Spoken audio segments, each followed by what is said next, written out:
Bonjour! Depuis le début de l'année, nous avons étoffé notre fond jeu avec des jeux de rôle. Des jeux de rôle? Mais non, des jeux de rôle. Mais qu'est-ce que c'est? Le jeu de rôle est un jeu où chaque participant interprète un personnage et participe à la création d'une fiction collective. En fait, c'est un peu une pièce de théâtre improvisée où chaque joueur joue son personnage et dans lequel le maître du jeu, le MJ, régit le monde qui entoure les joueurs et essaie de leur faire suivre un scénario. Ou plutôt, essaie de faire en sorte que son scénario suive les joueurs. Installés autour d'une table, les joueurs évoluent ensemble dans un univers virtuel dans lequel ils écrivent les aventures des personnages qu'ils interprètent.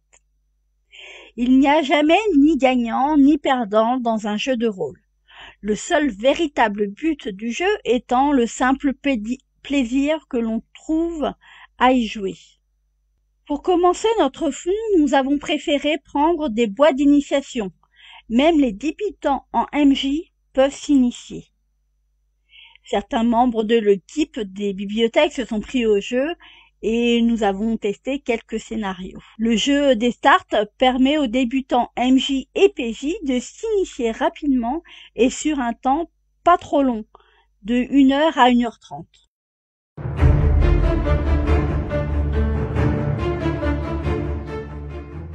Aujourd'hui, nous testons un peu plus dur et un peu plus long, les chroniques oubliées. Dans les boîtes d'initiation, des fiches personnages sont déjà créées pour jouer plus rapidement, mais il y a aussi des fiches vierges pour créer son propre personnage.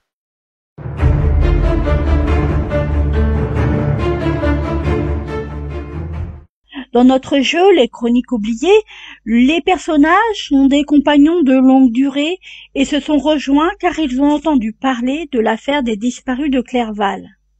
Ils ont rendez-vous avec un messager dans une auberge au cœur de la forêt. Après que les joueurs présentent leurs personnages joueurs, les PJ, l'aventure peut réellement commencer.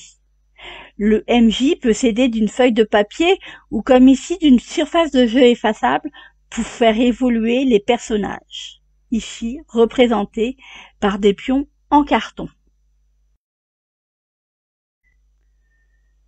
Lors du jeu, les PJ vont rencontrer des personnages secondaires joués par le maître du jeu. Pour agir, les actions de chaque personnage doivent être énoncées de la façon la plus compréhensible possible afin de permettre à tout le monde de visualiser la situation. Les actions ainsi énoncées par les joueurs sont souvent soumises à un skycheck qui permet de voir si la manœuvre entreprise réussit ou non. En fait, le MJ va vérifier si le ou les joueurs ont la compétence pour faire l'action demandée. Ces vérifications sont réalisées le plus souvent par des lancers de dés. Mais c'est le MJ qui a toujours le dernier mot car c'est lui qui détermine la difficulté de l'action par rapport aux capacités des joueurs.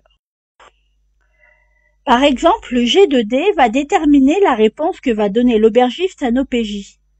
Elle peut être plus ou moins explicite selon le résultat du dé et la difficulté que le MJ a donnée à l'action.